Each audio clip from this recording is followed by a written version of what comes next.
सर्वप्रथम कायदे मंडळाने कुठलेही निर्देश दिले नसताना, कायदा हा संसदेत होत असताना सुप्रीम कोर्टामध्ये SC/ST वर्गीकरणाबद्दल किंवा उपवर्गीकरणाबद्दल डिव्हिजनबद्दल ज्या प्रकारची घोषणा वर्डिक्ट निर्णय देण्यात आला त्याचा मी जाहीर निषेध करतो. नागांच्या भूमीला तथागत गौतमाला आणि या देशामधील वंचित वर्गाला न्याय देण्यासाठी ज्यांनी ज्यांनी आपलं आयुष्य पणाला लावलं त्या सर्व महापुरुषांच्या पुढे नतमस्तक होतो. विद्येविना मती केली, मतीविना नीती केली, नीतीविना गती केली, गतीविना वित्त केले आणि एवढे अनर्थ त्या एका अविद्येने केले. त्या विद्येचं महत्त्व या पुण्यातून संपूर्ण विश्वाला ज्यांनी समजावून सांगितलं ते खरे शिक्षण सम्राट राष्ट्रपिता ज्योतिबा फुले. राज्य कसं चालवावं, राज्यातील जनतेला हे आपलं राज्य असं वाटावं आणि ह्या विश्वामध्ये आरक्षणाची मुहूर्तमेढ ज्यांनी 1902 मध्ये रोवली ते या राज्याचे छत्रपती शाहूजी महाराज. वंचित शोषित बहुजन वर्गाला न्याय मिळवून देणारे भारतीय लोकशाहीचे प्रणेते, राष्ट्र निर्माते, भारतीय संविधानाचे एक शिल्पकार, जगत कर्तृत्ववान, महाविद्वान, महानायक, महासूर्य, महामानव, युग प्रवर्तक मैत्रेय बुद्धा परमपूज्य डॉक्टर आंबेडकर यांच्या विचारांशी नतमस्तक होतो. आणि इथे उपस्थित असलेले आजच्या कार्यक्रमाचे अध्यक्ष, विधिज्ञ, आमचे ज्येष्ठ सहकारी सन्माननीय advocate doctor Suresh Mane sir, त्याचबरोबर ज्यांचं अस्तित्व इथं संपूर्ण विभागाला, हॉलला आणि सर्वांना हवंसं वाटतं ते कोबराराजे ॲडव्होकेट भाई चव्हाण, ॲडव्होकेट डॉक्टर नितेश नवसागरे आणि आमचे प्राध्यापकांनी आता मध्ये बार्टीचा उल्लेख केला.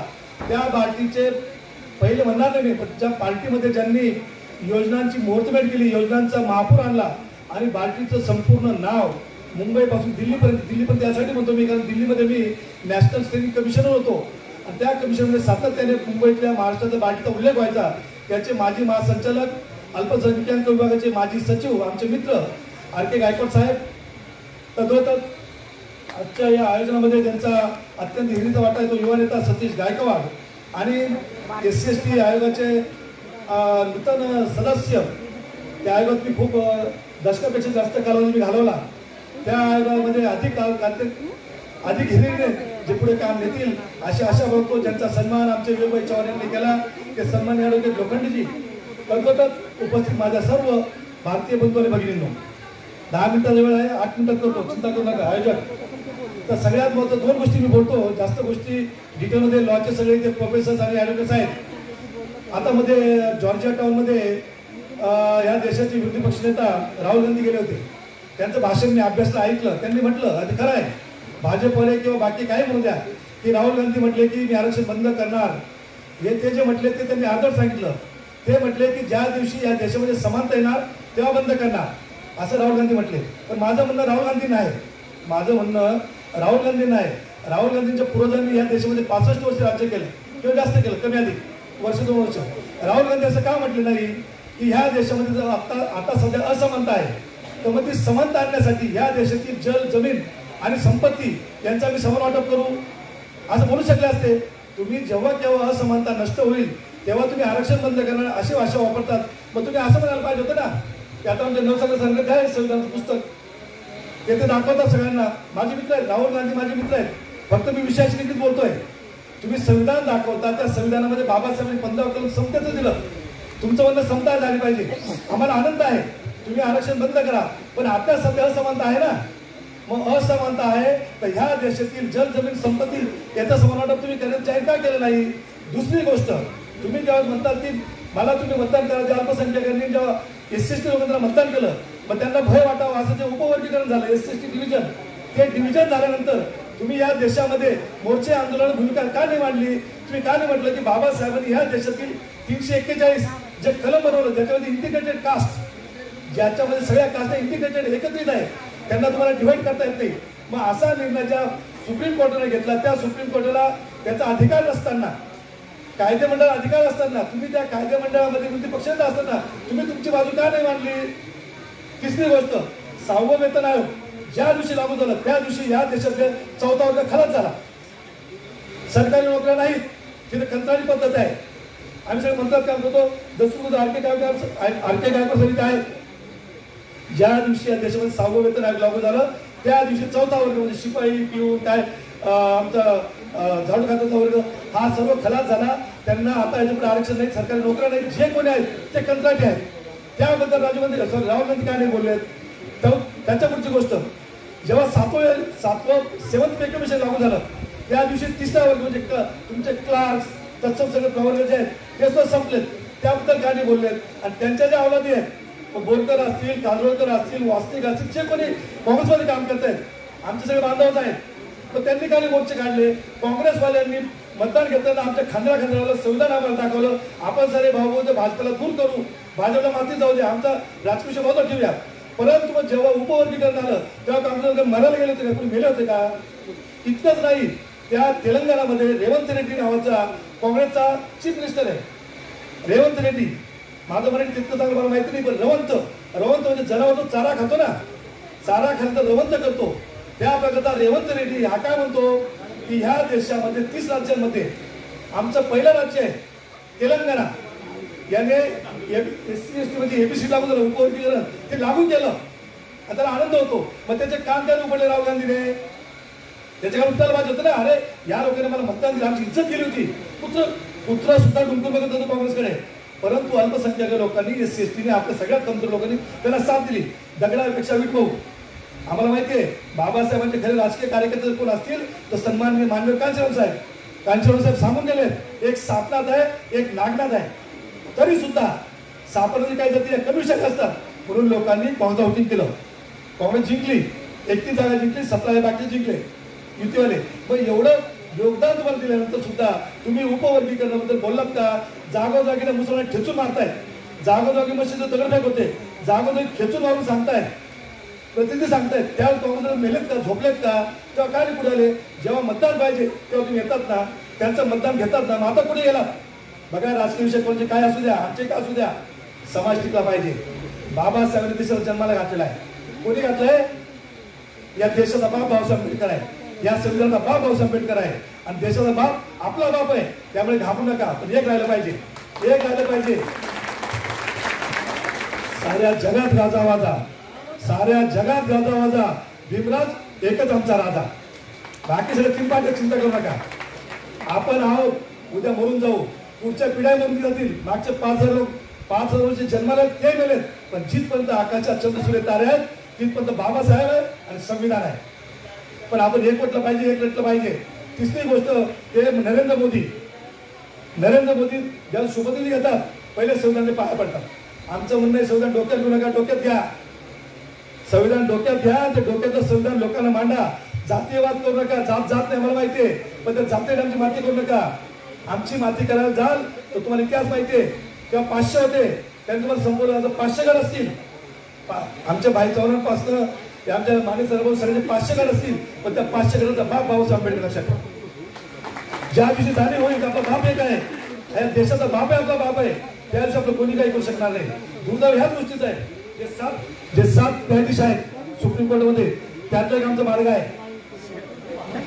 550 पानांपैकी 284 पानं त्याने मांडली आणि तो म्हणतो की जे जन्नचा डबा असतो ना रेल्वेमध्ये, तर जे आतमध्ये गेले ते बाहेरच्या नातं देऊ देत नाही. अरे बाबा अभ्यास करायला पाहिजे ना. बाबासाहेबांनी काय केलं? 341 सगळ्या जाती एक केल्या, त्याने इंटिग्रेट केलं आणि हा समूह सांगितला. हा समूह आहे, कास्ट नाही. तुम्ही त्यांना डिसिग्रेट करू शकत नाही. कुठं सोडलं पडलं तुम्हाला? ते हा अबकडं होऊ शकत नाही. तुम्हाला ती ताकद पण नाही, तुमची पॉवर नाही. पॉवर ती कायदेमंडळाकडे आहे. पण याच्यासाठी माने सर सगळे दिल्लीमध्ये लोक रिट पिटिशन दाखल करतायत. सचिन म्हटलं आपण करूया, जागोजाग करूया, काय फार खर्च येत नाही. पण गरज आहे आपल्या ते वाद मिटवण्याची. महार महाग आणि चांभार किंवा तुमच्या इतर ज्या सगळे 112 जाती आहेत त्यांनी भांडणं करू नका. जर का खरंच लोकसंख्या समजून घ्या, जर का लोकसंख्येवरती अबकडं झालं, तर SC मध्ये त्या ज्या काही 144 जाती आहेत, एक 59 एक खंड आहे, 144 टोटल जाती आहेत, त्याच्यामध्ये जवळपास 70% पूर्वाश्रमीचे महार आणि आत्ताचे बौद्ध आहेत. म्हणजे ज्याच्यावरती तुम्ही तर्क फोडताय ते पण समजून घ्या. साधारणतः 18% मातंग आहेत आणि 10 ते 9% चर्मकार आहेत आणि उरलेले सगळे 5.5-6% मध्ये आहेत. मग जर खरं डिव्हिजन तुम्ही केलं, जर खरं डिव्हिजन झालं तर जास्तीत आरक्षण कोणाला जाईल? जो रस्त्यावर लढतो ना त्या बौद्धाला जाईल, पण तो तसा नाहीये. तो बाबासाहेबांचे विचार असे त्यामध्ये घेण्याची ओबीसीला कोणी आरक्षण मंडळाच्या वेळेस कोण घरात बसलं होतं. आज बीजी कोळसे आलेलं नाही. बीजी कोळसे पाटलांनी आम्ही आघाडी बोलली होती, मी अध्यक्ष होतो, ते मार्गदर्शक होते 20 वर्षापूर्वी. मंडळ आयोजित रस्त्यावर जे मेले, जे पडले, ज्यांच्यावर गुन्हे झालेत, ज्यांच्यावर ते आजही केस झाले, ते कोण होते? ते पूर्वाश्रमचे महाराष्ट्राचे बौद्ध होते. त्यामुळे आंदोलन मोर्चे आम्हाला नवीन बाईचा मंत्र रस्त्यावरती कधी असतात. आम्ही कित्येक वर्ष बघतोय. ते डोक्याला गुंडाळ आहे ना, शो नाहीये, ते कफनच आहे, कधी पण तयार आहे. आणि हीच प्रवृत्ती आहे, हीच आमची प्रवृत्ती आहे. बाईचं दिसतात त्यांच्या पाठीमध्ये त्यांच्या पाठी आहेत. आणि म्हणून जर उद्या अकॉर्डिंग टू पॉप्युलेशन जर डिव्हिजन झालं तर बौद्ध आणखी पुढे जाईल. पण आम्हाला तसं म्हणणं नाही, बाबासाहेबांना द्यायचं असतं ना, या देशाचा बाप ज्यांनी संविधान जन्माला घातलं आम्हाला दिलं असतं ना, आपल्याला दिलं असतं. पण तसं केलं का?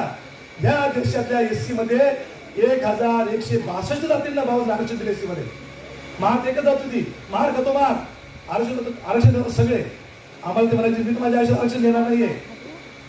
मी लंडनला पहिला आलो, तिथे आरक्षण नव्हतं. दिल्लीमध्ये पहिला आलो, मला काय आरक्षण मिळालं नाही. पण मी तुमच्या पायाशी आहे, तुमच्या पायाशी तुम्हाला आरक्षण मिळालं पाहिजे. आरक्षण आपल्या बापाने दिलंय, आम्हाला ते राहायला पाहिजे. आणि त्यामुळे जे काही नवशिके आहेत, जे काही नवीन राजकारणी आहेत, आणि विशेषतः माझं म्हणणं आहे मोदींनी आणि राहुल गांधींनी थोडा अभ्यास केला पाहिजे. तुमच्याकडे सत्ता आहे, you are belong to upper caste, तुमच्याकडे सत्ता येत राहणार, पण थोडा अभ्यास करा. आणि त्यांच्याकडे आपली जी भांडवल आहेत, 110 आमदार खासदार, 110 खासदार, त्यांनी सुद्धा बाबासाहेबांमुळे आरक्षण मिळालं ना, तर ते मांडलं पाहिजे ना. मोदी म्हटले नाही आम्ही क्रिमिलेट देणार नाही, तुमचे 110 खासदार मला भेटलात. पण जर समजा नाही भेटले मग तुम्ही त्यांना क्रिमिलेट करणार का? करू शकत नाही ना. आता परवामध्ये त्या सीजनकडे गेले, चीफ जस्टिसकडे, हे प्रोटोकॉलमध्ये आहे की नाही मानायचं सांगतील. चीफ जस्टिसकडे प्रधानमंत्री घरी जाऊन पूजा करतो गणपतीची, ते प्रोटोकॉल बसते कसं मी ते बोलत नाही. परंतु जर तुम्ही चीफ जस्टिसकडे गेला होता तर थोडं बोलायचं होतं. आणि ते उपवर्गीकरण तुम्ही जे दिलं आहे ते तुमच्या कक्षेत बसत नाही. उपवर्गीकरण तुमच्या कक्षेत बसत नाही. आणि तुम्ही जर केलं असेल तर माघार घ्या. पूजा करता कधी बोललं असतं, गणपती तुम्हाला प्रसन्न झाला असता, लोकांना विचार मिळाले असते. तसं काही मला ऐकायला मिळालं नाही.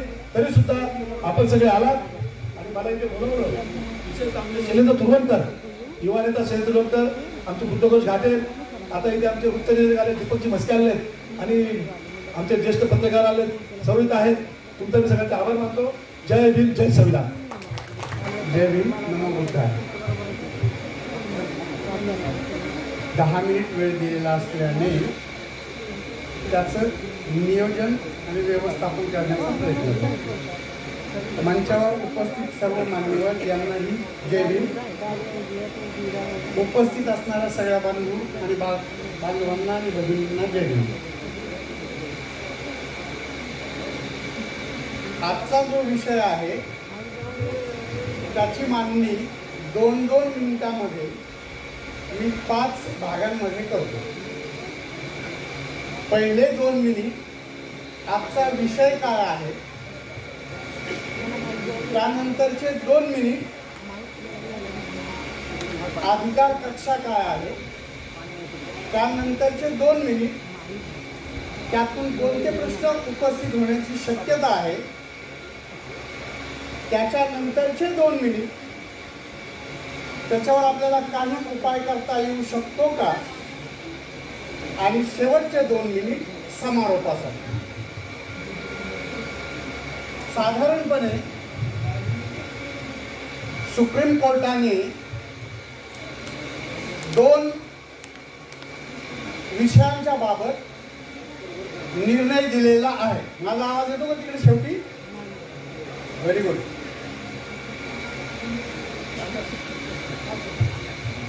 एक विषय आहे तो अनुसूचित जाती आणि अनुसूचित जमाती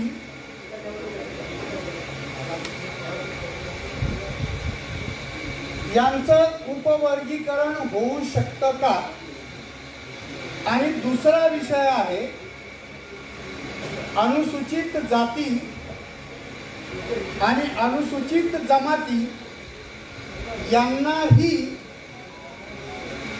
इतर मागासवर्ग म्हणजे ओबीसी प्रमाणे मलई किंवा क्रीमी लेयर लागू करता येऊ शकतं का. सोप्या भाषेत सांगायचं म्हणजे जेव्हा आपण दूध तापायला सुरुवात करतो तेव्हा दुधावर साय आलेली नसते. दूध ज्यावेळी पूर्णपणे उकळलं जातं त्यापूर्वी दुधावर साय येते. दुसऱ्या सोप्या भाषेत जेव्हा तुम्ही एखादं धोरण लागू करता, मग आरक्षणाचं धोरण जर लागू केलं तर ते पूर्ण होईपर्यंत म्हणजे दूध उकळायला लागेपर्यंत त्याला साय आलेली आहे असं मानता येत नाही. आणि असं असूनही SC आणि ST या दोन प्रवर्गामध्ये एक क्रीम तयार झालेलं आहे, एक मलाई तयार झालेली आहे. असा जो सुप्रीम कोर्टाचा तर्क आहे तो अतार्किक आहे. त्याला कोणताही पाया नाही, त्याला कोणताही आधार नाही.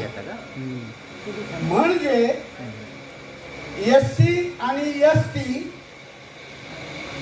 या दोन प्रवर्गामध्ये, या दोन गटामध्ये आतापर्यंत 75 वर्ष, त्यातली मागची लगतची 30-35 वर्ष मी स्वतः अशी एक घोषणा देत आलोय, आरक्षण कब तक,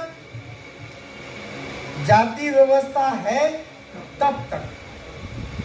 म्हणजे आरक्षणाचा मुद्दा आता एका पूर्वीच्या वक्त्याने उपस्थित केला त्याप्रमाणे समानता प्रस्थापित होईपर्यंत, समानता येईपर्यंत असणार आहे. दुसऱ्या सोप्या भाषेत जातींचा अंत होण्यापर्यंत तुम्हाला आरक्षण बंद करता येणार नाही. त्याची चर्चा सुप्रीम कोर्टाने आता उपस्थित केली. हे अतार्किक आहे आणि म्हणून क्रिमिनलचा मुद्दा नाही, दुसरा मुद्दा आहे तो उपवर्गीकरणाचा. त्याच्यापूर्वी एक धोक्याची सूचना. इथे जे अभ्यासक आहेत, मला माफ करा, किंवा जे अभ्यासक आहेत असं समजतात त्यांच्यासाठी ओबीसीचा ज्यावेळी मंडल आयोग लागू करण्याचा प्रश्न निर्माण झाला त्याही वेळी सुप्रीम कोर्टाने दोन निकषाच्या सोबत सुप्रीम कोर्टाच्या कडून स्वतःहून एक तिसरा निकष घुसाडला आणि तो निकष होता आर्थिक निकष,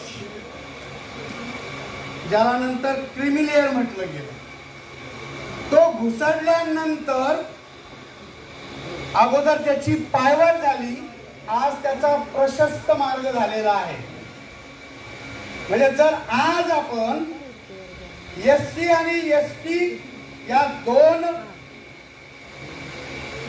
कॅटेगरीज मध्ये उपवर्ग करण्याला सक्षमपणे विरोध केला नाही तर आजची ही पायवाट उद्या प्रशस्त मार्ग झाल्याशिवाय राहणार नाही. आणि म्हणून माझे आजोबा महात्मा ज्योतिबा फुले असं म्हणतात, कृती विना व्यर्थ वाचाळता जळती विद्वत्ता ज्योती म्हणे. आता कुणीतरी वक्त्याने असं म्हटलं की ओबीसीचं आरक्षण आणण्याच्या पाठीमागे यापूर्वी जे स्वतःला महार म्हणत होते आणि काही बौद्ध झालेले आहेत त्यांनी जास्त श्रम केलेले आहेत. त्यांच्याही माहितीला आणखी पूरक म्हणून मुद्दा सांगतो.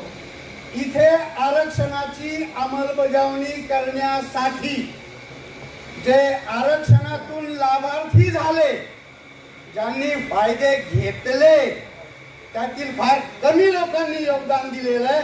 बाकीचं सगळं योगदान तुम्ही लोकांनी दिलेलं आहे.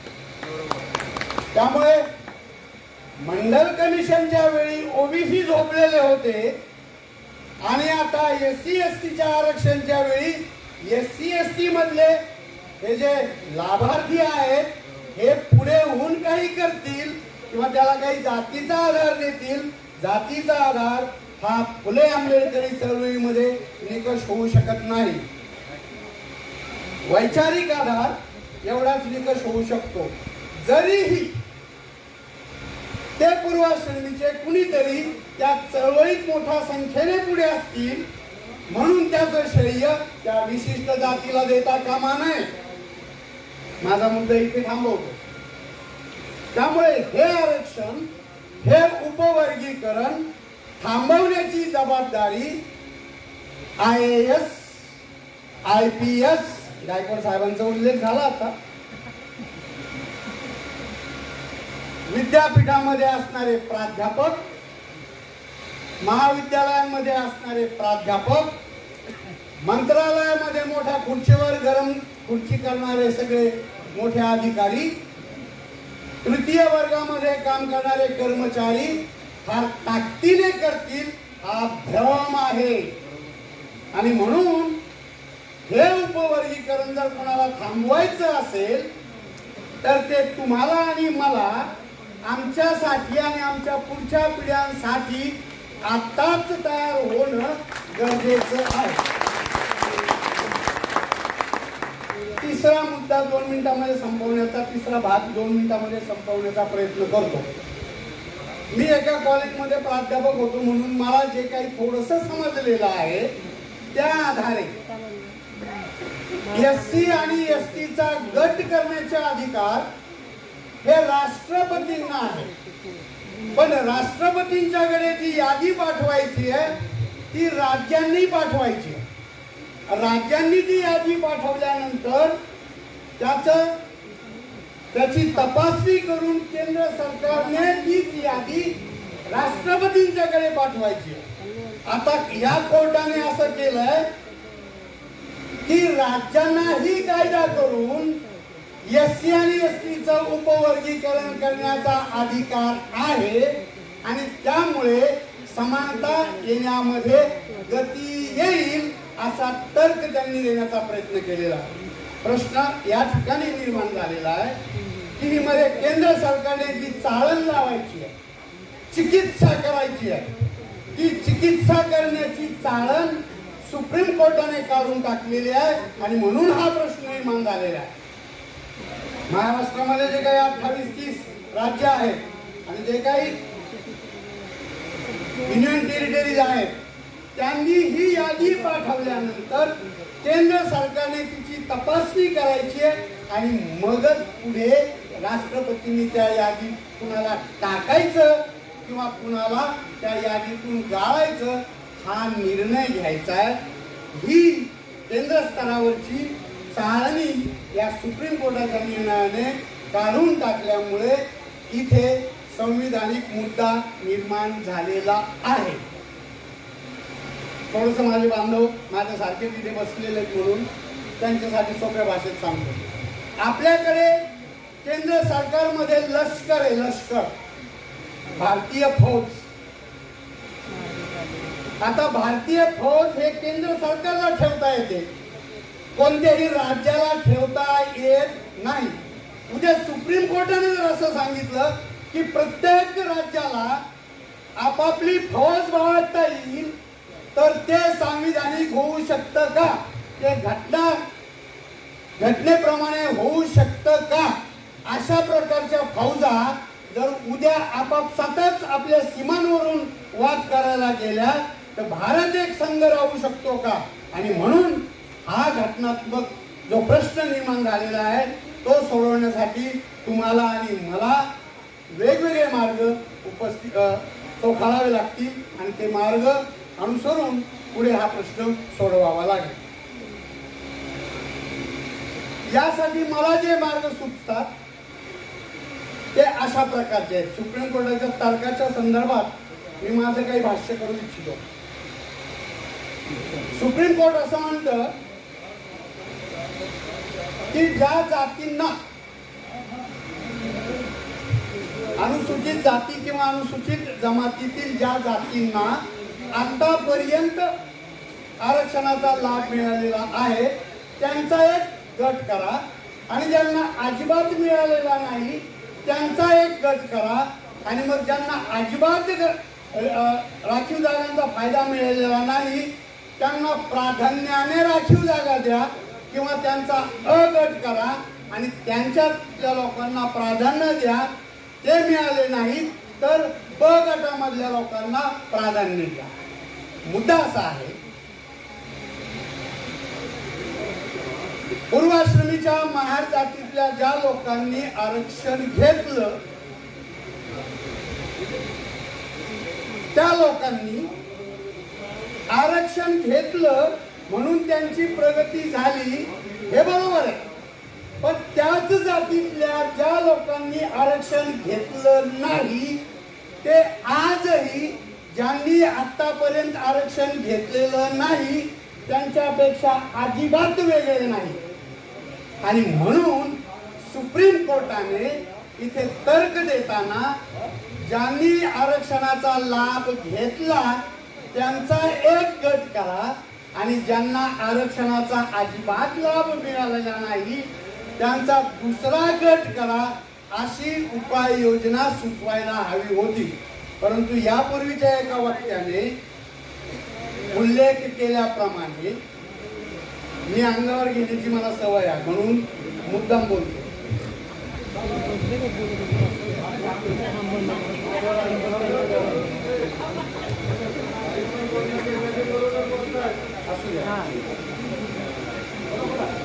तर्काच्या आधारे गणपतीचा जन्म होऊ शकत नाही आणि तर्काच्या आधारे गणपतीचा मृत्यू होऊ शकत नाही. अशा गणपतीची कोणताही तर्क नसणाऱ्या गणपतीची पूजा जर हा चंद्रचूड आपल्या घरात घालत असेल आणि त्याला जर भारताचा पंतप्रधान आरती करायला येत असेल तर यांच्याकडून तार्किक निर्णय मिळण्याची अजिबात अपेक्षा करता येणार नाही. हा माझा मुद्दा आणि म्हणून यांनी तर्क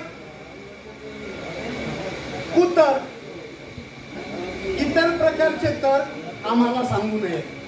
यांनी फक्त जाती जातीमध्ये भांडण लावण्यासाठी मी नाव घेतो RSSच्या लोकांनी फूस दिल्यावरून भविष्यात काही मिळावं या अपेक्षेने या न्यायाधीशांनी या प्रकारची कुरघोडी करून हा मुद्दा इथे घातलेला आहे.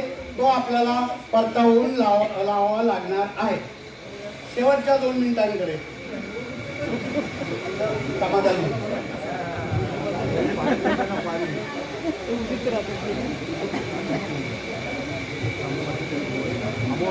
आपण जर असं समजलं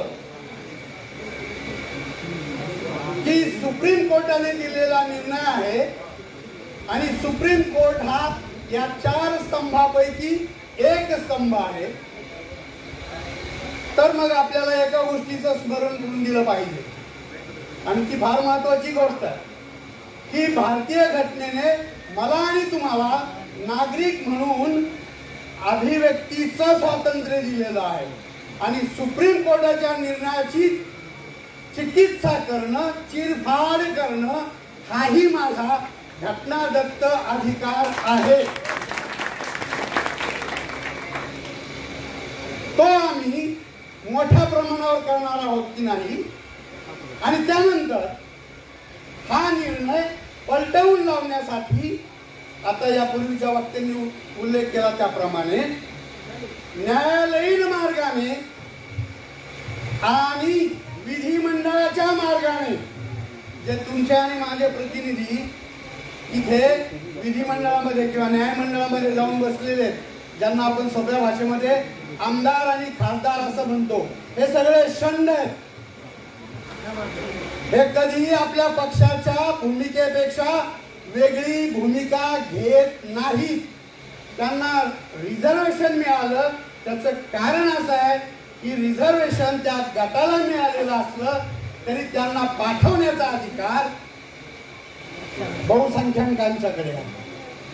जे त्या मतदारसंघातले जास्त लोक असतात ते लोक यांना निवडून देतात. आमचे लोक संख्येने कमी असले तरी आमची मतं कमी होतात आणि म्हणून चांगल्या दर्जाचा आमचा प्रतिनिधी तिथे जात नाही. आम्हाला जर या मुद्द्याचा प्रतिवाद करायचा असेल तर आम्हाला या दोन्ही गोष्टींचा विचार करावा लागेल. लढाई खूप लांबची आहे, पण आम्हाला हार मारण्याची, निराश होण्याची अजिबात आवश्यकता नाही. कुणीतरी आता उल्लेख केला त्याप्रमाणे ज्यांची पार्श्वभूमी आरक्षण नसतानाही भीमा कोरेगावची आहे, त्यांनी तर कधीच हार मानायची नाही. आणि म्हणून आपण या दोन्ही मार्गांनी या मार्गाचा विरोध करण्याचा शक्यतो, माने साहेब, शक्यतो जास्तीत जास्त संघटितपणे प्रयत्न करू. तुम्ही आम्ही किती संघटित होऊ याबद्दल प्रश्नचिन्ह आहे. समाजाच्या मनात आहे, सगळ्यांच्या मनात आहे, माझ्याही मनात आहे. मी ते बोलायला कचरणार नाही. पण आपल्याला हे जर करायचं नसेल तर शेवटचं बोलतो, जे मंडल कमिशन मध्ये आर्थिक आरक्षण, आर्थिक निकष आला आणि क्रिमिनल कायमच लागू झालं, ते उद्या SC आणि ST मध्ये उपवर्गीकरण आल्याशिवाय राहणार नाही. गांभीर्याने दखल घ्या, दक्ष व्हा, लढायला लागा. जय भीम, जय भारत. महापुरुषांना प्रथम विनम्र अभिवादन करतो. या विचारपीठावरील सर्व मान्यवर, विशेषतः मी ज्यांचा उल्लेख करेल की देशभरामध्ये जे आपल्या आंबेडकरी चळवळीमध्ये एक अग्रगण्य असं नाव आहे ते ॲडव्होकेट माने साहेब या परिषदेला आहे. त्याचबरोबर जे कायद्याचे आपल्या देशातले फार मोठे अभ्यासक म्हणून आमचे नितीशजी नवसागरे आहेत आणि यांच्यासमोर मी आरक्षणावर बोलावं एवढा मी मोठा नाही आहे. बाकी सगळ्यांचा उल्लेख मी करणार नाही, कारण या विचारपीठावर एकापेक्षा एक मोठी माणसं आहेत. त्या सगळ्यांना मी सप्रेम जय भीम करतो आणि फक्त 2-3 मिनिटात 2-3 मुद्दे मांडतो. जास्त बोलणार नाही, कारण यांचं ऐकणं हे आपल्यासाठी फार महत्त्वाचं आहे. कारण ते खऱ्या अर्थानं या विषयामध्ये त्यांनी PhD मिळवली. त्याच्यामुळं मी जास्त बोलणार नाही.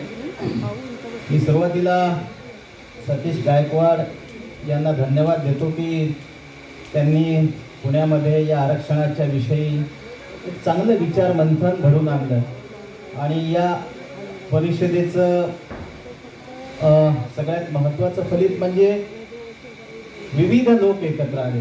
म्हणजे विविध पक्षाचे, संघटनेचे, सामाजिक क्षेत्रातले ह्या परिषदेचं फलित आहे असं मला वाटतं.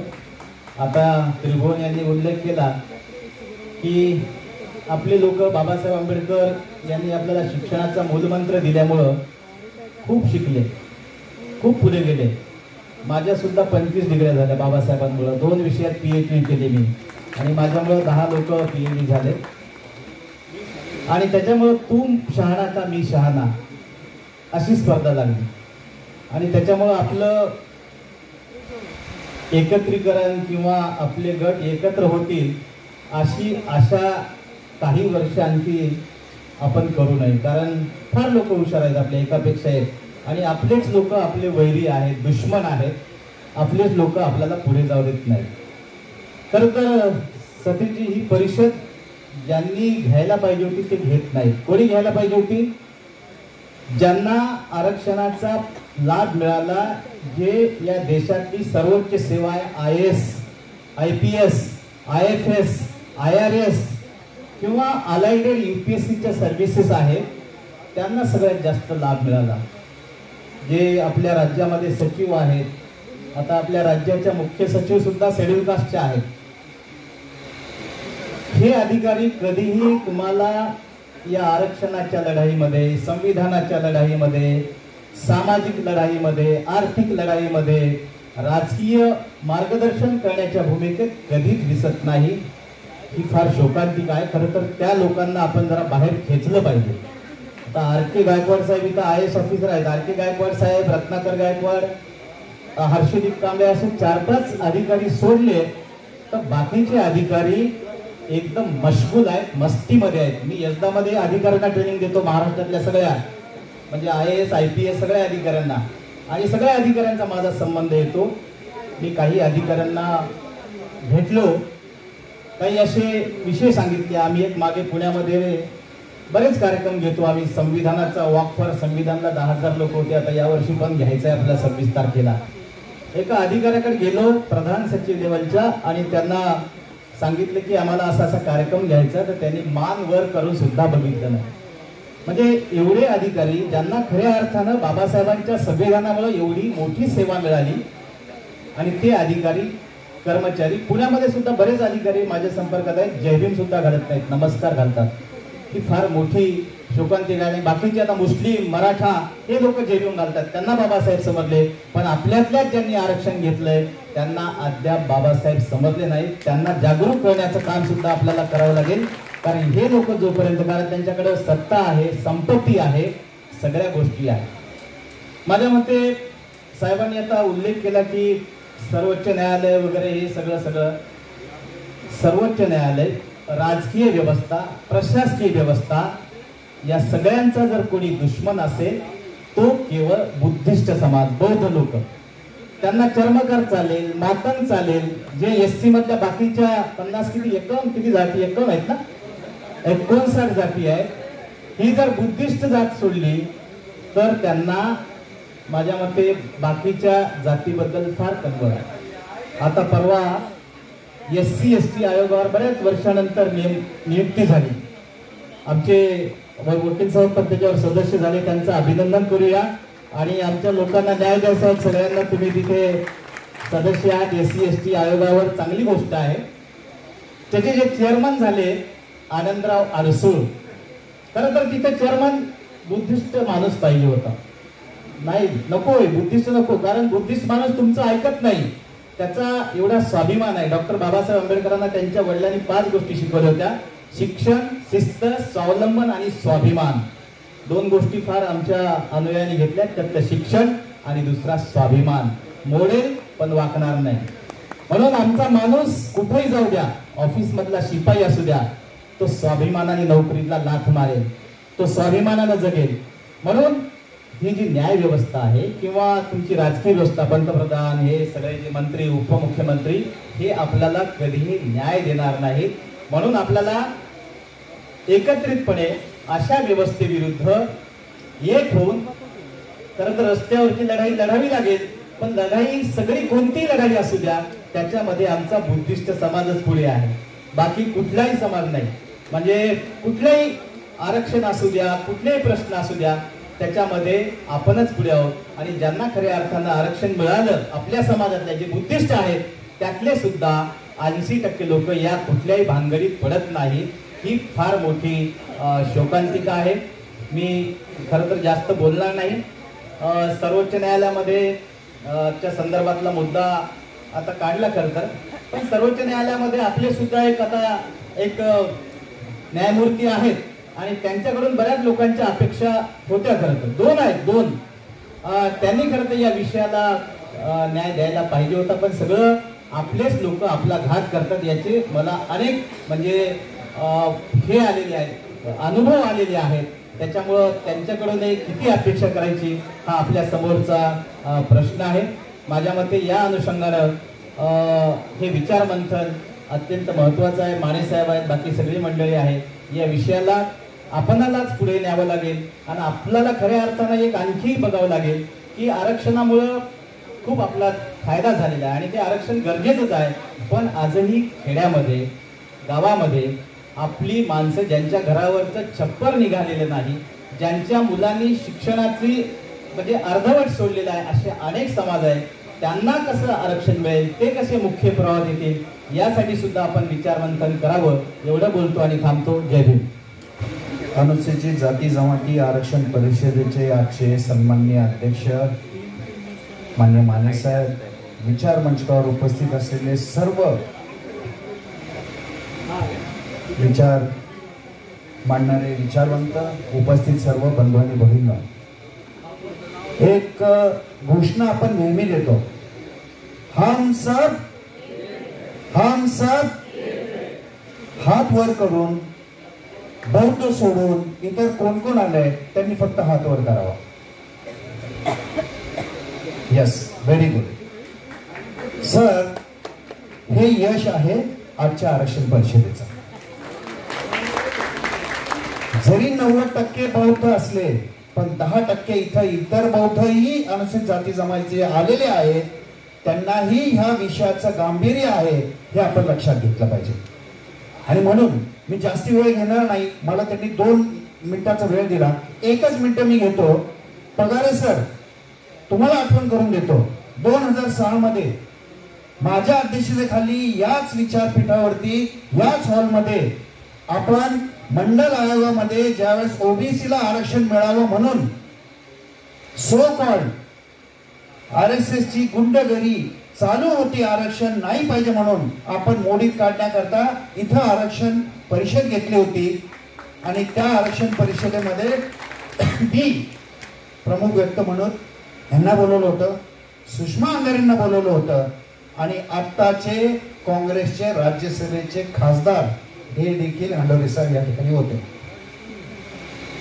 ही लढाई खूप मोठी आहे. फक्त एक ब्रीदवाक्य ज्याच्यामध्ये सर्व सार येईल असं मला सांगावंसं वाटतं. ABCD डिवायडेशन झालं.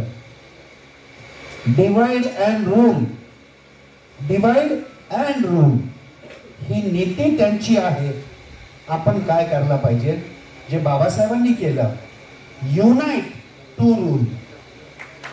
आणि म्हणून आपल्याला सगळ्यांना एकत्र घेऊन हा विषय मांडणी करून आपल्याला पुढे जावं लागेल. एवढंच या प्रसंगी बोलतो. बाकी अनेक वक्त्यांनी अनेक मुद्दे या ठिकाणी सांगितलेले आहे. मला कायदेशीर मुद्दे या ठिकाणी ऐकायचे, सामाजिक मुद्दे आपला प्रत्येक व्यक्ती इथं बसलेला सांगू शकतो, प्रत्येक व्यक्ती सांगू शकतो. पण कायदेशीर मुद्दे ऐकण्याकरता मी इथे आलेलो आहे. आणि आवर्जून सांगतो, इथे पक्ष भिक्ष काही नाही. इथे समाज आहे म्हणून तुम्ही आहात म्हणून तुम्हाला कुठेतरी मान्यता आहे. त्यामुळे समाज पहिला पाहिजे. कम्युनिटी फर्स्ट, नेशन फर्स्ट नाही. मी आवर्जून तिथे का बोलतो, कारण नेशन फर्स्ट ही वाक्य रचना अशी आहे की नेशन मध्ये जे डिवायडेशन झालेलं आहे, अरे त्याच्यामध्येच आमचं अस्तित्व हरपून गेलेलं आहे. म्हणून डिवाइड अँड रूलच्या ऐवजी युनाइट रूल एवढेच या प्रसंगी बोलतो. आणि मला बोलण्याची संधी दिली त्याबद्दल धन्यवाद. सर्वांना जय भीम. मला माहिती आहे बराच वेळ झालाय, आणखीन आपण माने सर, भाई चव्हाण यांना ऐकणार आहोत. अनेक मुद्द्यांवरती बरंचसं सखोल बोलणं झालंय, परंतु हा निवाडा काय आहे आणि त्याचे परिणाम आणि दुष्परिणाम काय होतील हे ते समजून घेणं या परिषदेचा खरा उद्देश आहे. 1 ऑगस्टला हा जो निवाडा आला त्यांनी 2 गोष्टी सांगितल्या, अनुसूचित जाती, अनुसूचित जनजाती जमाती ह्यांच्यामध्ये वर्गीकरण करता येईल. दुसरं, अनुसूचित जाती अनुसूचित जमाती त्यांना आरक्षण देत असताना क्रिमिलेअरचा क्रायटेरिया लावता येईल. आता हा निवड आल्यानंतर बराचसा गदारोळ झाला आणि तो गदारोळ होण्याचे कारण काय, मुळात समजून घेतलं पाहिजे की अनुसूचित जाती म्हणजे आहेत कोण कोण अनुसूचित जाती आहेत, कोणाला म्हणता येईल आपल्याला, कोण आहेत अनुसूचित जाती, कोण आहेत, जे अस्पृश्य आहेत ते. आता जे अस्पृश्य आहेत ते अनुसूचित जातीमध्ये आहेत. हे कुठे म्हटलेलं आहे तर संविधानाची मांडणी फार सोपी आहे. अनुसूचित जातीची व्याख्या काय की ज्या जाती, ज्या ट्राईब आणखी जे वंश हे राष्ट्रपती त्यांच्या आदेशाने अनुसूचित जातीमध्ये टाकतील, त्या अनुसूचित जाती, तशीच अनुसूचित जमाती. आता मग ह्याच्यामध्ये एखाद्या बामणाला टाकता येतं का, नाही. मग तुम्ही सांगितलंय अस्पृश्य आहेत ते, मग हे आलं कधी म्हणजे अनुसूचित जातीचा प्रवर्ग, अनुसूचित जमातीचा प्रवर्ग हा संविधानामध्ये, मूळ संविधानामध्ये आहे, तो नंतर आलेला नाहीये. आणि संविधानामध्ये येण्यापूर्वी भारत सरकारचा कायदा 1935 मध्ये सर्वात पहिल्यांदा या जातीचा प्रवर्ग बनला होता.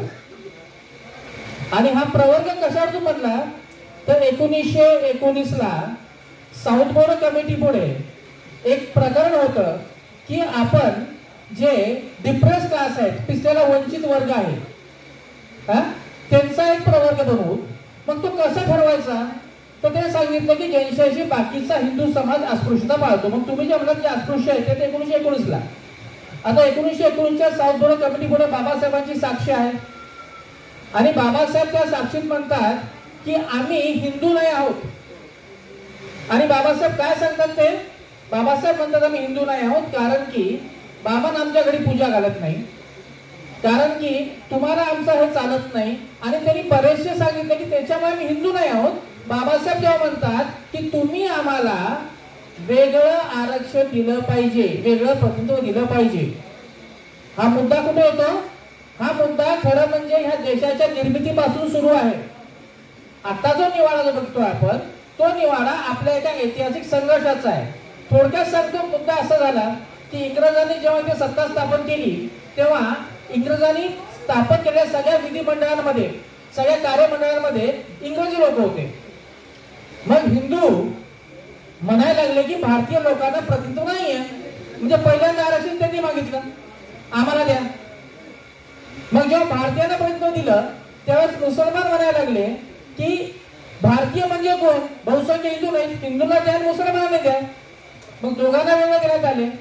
आणि त्याच्यानंतर 1909 साली इथे जे आगा खान आहेत त्या आगा खानने सांगितलं हिंदू जे सांगतात की ते 80% आहेत तो भ्रमण आकडा आहे, कारण की त्याच्यामध्ये अशा जाती आहेत ज्या हिंदू नाही आहेत, ज्या वनवासी आहेत, ज्या आदिवासी आहेत, ज्या जंगलामध्ये राहतात. आणि असे लोक ज्यांच्या घरी हिंदूंचा काय कार्यक्रम होत नाही त्यांची बरी लोकसंख्या करा, त्यांचं प्रतिनिधित्व कमी करा आणि बाकीच्यांना द्या. इथून सर्वात पहिल्यांदा आपला प्रतिनिधित्वाचा असतो प्रश्न आहे तो 1909 पासून सुरू होतो. बाबासाहेब 1919 ला पहिल्यांदा तो मुद्दा रेटून धरतात आणि बाबासाहेबांनी मग हा मुद्दा कुठे कुठे मांडलाय? गोलमेज परिषदेमध्ये मांडला, पुणे करारात मांडला. त्याच्यावर 1935 चा कायदा बनतो आणि 1935च्या कायद्यामध्ये ज्या लोकांसोबत बाकीचा पूर्ण हिंदू समाज अस्पृश्यता पाळतो ते अनुसूचित जाती, आणि जे जंगलात राहतात ज्या लोकांचा हिंदू समाज संबंध नाही त्यांची एक जमाती, अबोरिजिन ट्राईब्स म्हटलं होतं त्यांना, त्यांची एक जमात बनवली. असा हा प्रवर्ग आहे. म्हणून राज्यघटना निर्माण होण्यापूर्वीपासून आपण आहोत.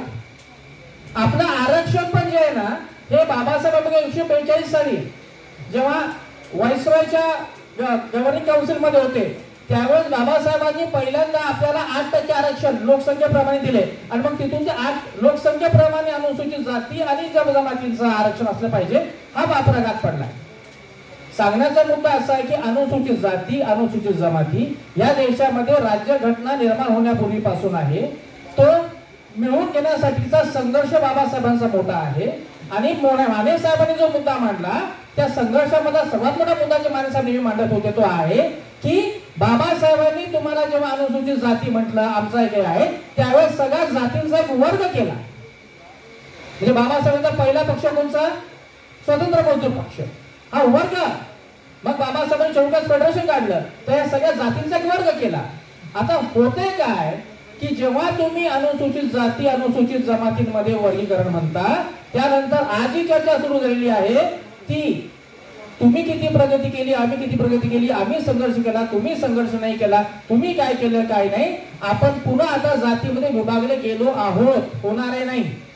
आता आपण जातीचा प्रश्न पुन्हा बोलायलो, आता वर्गाचा प्रश्न बोलत नाही आपण.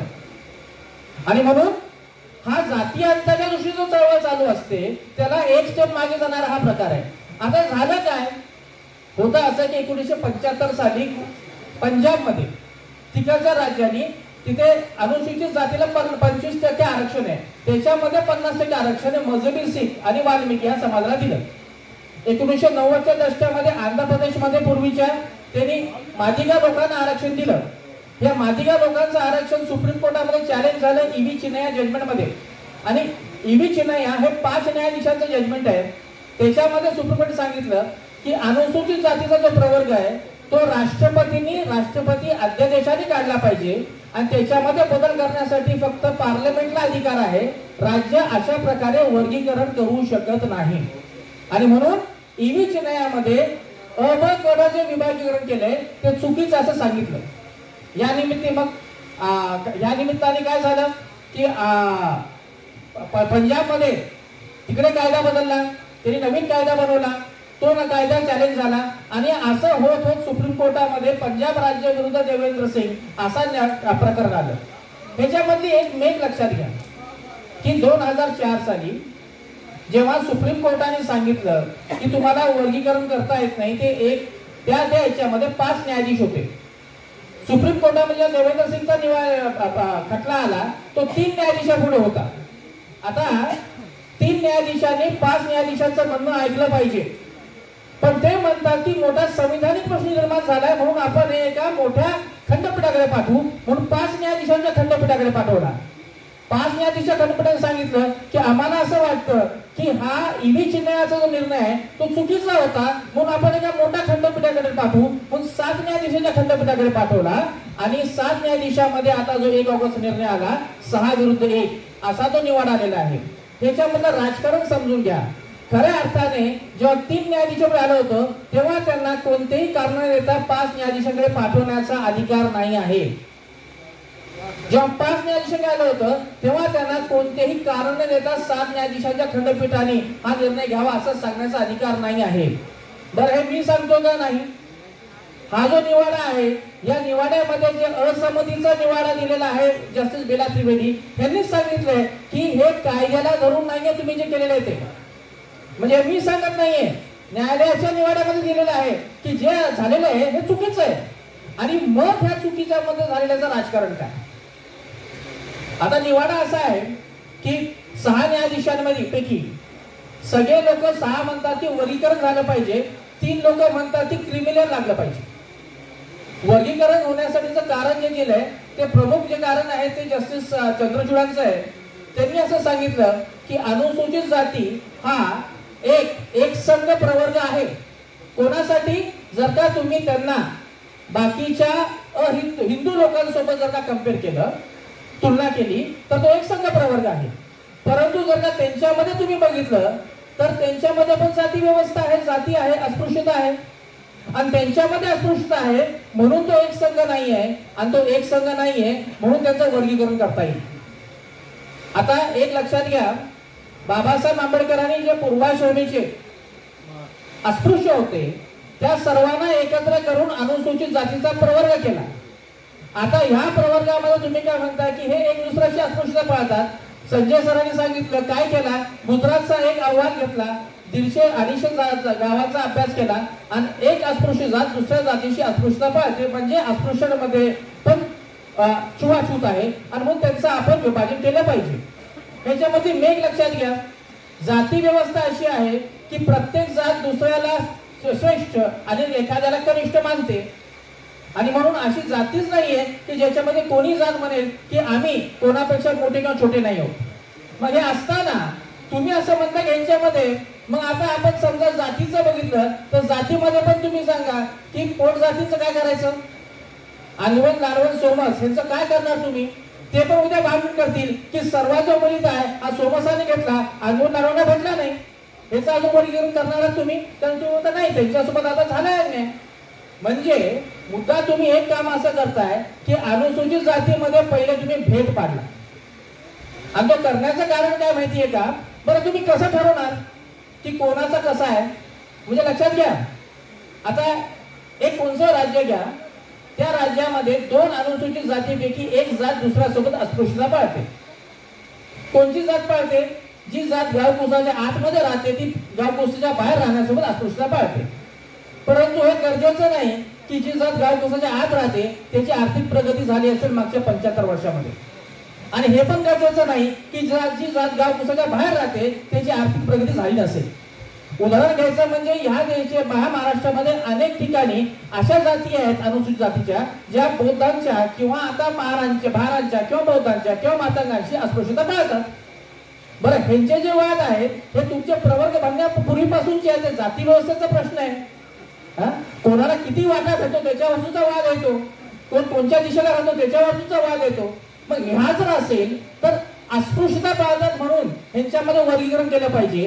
परंतु वर्गीकरण करायचं कसं, तर ते असं म्हणतात की ज्या जातीचा प्रशासनामध्ये सहभाग कमी असेल त्यांचा एक वर्ग करा, सहभाग जास्त असेल त्यांचा वर्ग करा. म्हणजे 16(4) मध्ये सांगितलं ऍडिक्वेट रिप्रेझेंटेशन.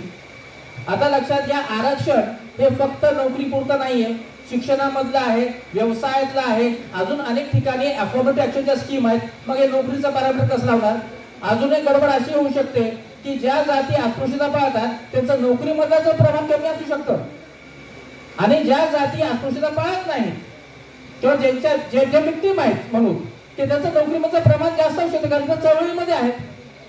म्हणून हा जो भाग आहे ह्याच्यामध्ये पण त्यांनी अगदीच तकलादूपणे ठरवलंय की आपल्याला ह्याच्यामध्ये विभाजन करायचंय, ठरवलं की आपल्याला ह्याच्यामध्ये वर्गीकरण करायचंय आणि मग नंतर कारण शोधून काढले की आपण कशा प्रकारे करू शकतो. बरं, हे करताना पुन्हा सांगितलंय की जर का वर्गीकरण करायचं असेल तर त्याच्यासाठी इम्पेरिकल डाटा म्हणजे तुम्हाला सांख्यिकी आकडेवारी पाहिजे. म्हणजे ह्याच्यासाठी पुढचे 5 वर्ष गेले सांख्यिकी आकडेवारी करण्यासाठी. आता समजा जागा निघाल्या तर जागा निघाल्यानंतर तुम्ही आरक्षण भरू नका, कारण की वर्गीकरण करायचंय. वर्गीकरण कधी होणार, जेव्हा सांख्यिकी आकडेवारी येईल. आकडेवारी केव्हा येईल, जेव्हा आम्हाला वेळ भेटेल. म्हणजे येणाऱ्या 5 ते 10 वर्षापर्यंत तुमचं आरक्षण भरलं जाणार नाही. आपण असं गृहीत धरू की तुमचं आरक्षण भरलं. आता सांख्यिकी आकडेवारी आहे, अ ब कडेला तुम्ही देणार आहात. आता प्रश्न येतो की अ प्रवर्गामध्ये 4 जाती आहेत, त्या जातींमधला एकही उमेदवार भेटला नाही, मग काय तुम्ही ब ला देणार आहात का. जर का तुम्ही ब ला देणार आहात तर मग अ चा तो कधीच भेटणार नाही, कारण की तो रोस्टर पुढे जाईल. जर का तुम्ही थांबून ठेवणार असाल, नाही आम्ही आता पुढच्या वेळेस कॅरी फॉरवर्ड करू नंतर घेऊ, तर मग तुम्हाला असं लक्षात येईल की असं जर करायला गेलं तर त्यावेळेस अनुसूचित जातीच्या इतर प्रवर्गाचा व्यक्ती हजर असतानाही तुम्ही त्याला देत नाही, आरक्षण भरत नाही. हा संविधानाशी केलेला द्रोह राहणार आहे. मग हे प्रश्न सोडवायचे कसे, त्याच्यासाठी न्यायपालिकेकडे उत्तर नाही आहे. म्हणजे झाले काय की ह्या निवाड्याने स्पष्टपणे सांगायचं की तुमचं आता आरक्षण संपलेलं आहे. अनुसूचित जातीमधल्या सगळ्या 59 जातींना सांगायचं आहे की तुम्ही भांडत राहा, कोणी किती संघर्ष केला, कोणाला आरक्षणाचा फायदा भेटला कोणाला नाही, या निवाड्याने तुमचं आरक्षण संपवलेलं आहे. कारण की आरक्षणाची अंमलबजावणी होणार नाही, ती होऊ शकणार नाही अशी व्यवस्था केलेली आहे. आणि त्याच्यावर दुसरी एक बाब सांगितली की जरी द्यायचं असेल ह्याच्यामधला क्रिमिलेअर काढा. क्रिमिलेअर म्हणजे कोण, हा कसा ठरवायचा. आता क्रिमिलेअर ठरवण्यासाठी 1992 साली इंदिरा सालीच्या निवाड्यामध्ये सुप्रीम कोर्टाने सांगितलं की क्रिमिलेअर म्हणजे कोण, की ज्याची आर्थिक प्रगती झाली, ज्याची शैक्षणिक प्रगती झाली, त्याची सामाजिक प्रगती झाली असं ठरवू समजूया आपण, आणि तो क्रिमिलेअर. आता लक्षात घ्या, आर्थिक प्रगती आणि शैक्षणिक प्रगती ह्याच्यानी सामाजिक प्रगती होत नाही. आपले उत्तर प्रदेशचे माजी मुख्यमंत्री अखिलेश यादव हे एका मंदिरात गेले आणि मंदिरातून बाहेर पडल्यानंतर त्या मंदिराला गोमूत्र टाकून साफ करण्यात आलं. आमच्या राष्ट्रपती यांची सगळी प्रगती झाली, परंतु मंदिरात गेल्यानंतर तिथे त्यांना मज्जाव करण्यात आला. बाबू जगजीवन पूर्ण जीवनभर सांगत होते की त्यांच्याशी कशी अस्पृश्यता पाळली जाते. आणि म्हणून सामाजिक प्रगती होते आर्थिक प्रगतीमुळे, हा समज चुकीचा आहे. ज्यांना चळवळ कळत नाही, ज्यांना जाती व्यवस्था कळत नाही, त्यांच्याकडून असा निकष येतो. आता तो निकष तुम्हाला लावण्यात येणार आहे आणि तो कोणी सांगितलाय, भूषण गवईंनी सांगितलाय. ह्यांना कळत नाहीये का की क्रिमिलेअर लावणं किती घातक आहे. म्हणजे एक तर तुम्हाला प्रवर्गातला भेटला पाहिजे, भेटला तर तो क्रिमिलेअर नसला पाहिजे. दिसायला जे न्याय करणारं सूत्र वाटतं त्याच्यामधून पूर्ण समाजासोबत अन्याय होण्याची शक्यता जास्त आहे. त्याच्यामधून पूर्ण समाजासोबत अन्याय होण्याची शक्यता असते. आणि एक न्यायाधीश आहेत पंकज मित्तल, त्यांनी आपल्याचे दाढे तोडले. त्यांनी तर सांगितलं की पहिले जाती व्यवस्था नव्हती, वर्ण व्यवस्था होती. वर्ण व्यवस्थेमध्ये भेदाभेद नव्हता, नंतर जाती व्यवस्था झाली. त्यांना कधीतरी आपल्या कॅडर कॅम्पमध्ये बसवलं पाहिजे, बाकी पुढचं बोलत नाही. त्यांनी एक फार सांगितलं. पण त्यांनी काय केलं माहिती का, अनेक निवडणुकीमध्ये तुकडे घेतले, चेरी पिकिंग, आणि सांगितलं की कशा प्रकारे हे आरक्षण करणं चुकीचं आहे. मग सांगितलं की एखाद्या परिवारामधल्या एखाद्या व्यक्तीला भेटलं, एका पिढीला भेटलं, तर पुढच्या पिढीला आरक्षण भेटू नये. म्हणजे लक्षात घ्या, तुम्ही जर त्या पहिल्या पिढीचे असाल आणि तुम्हाला कारकुनाची नोकरी भेटली असेल आरक्षणामधून, तर तुमच्या पुढच्या पिढीला कोणतीच नोकरी भेटणार नाही.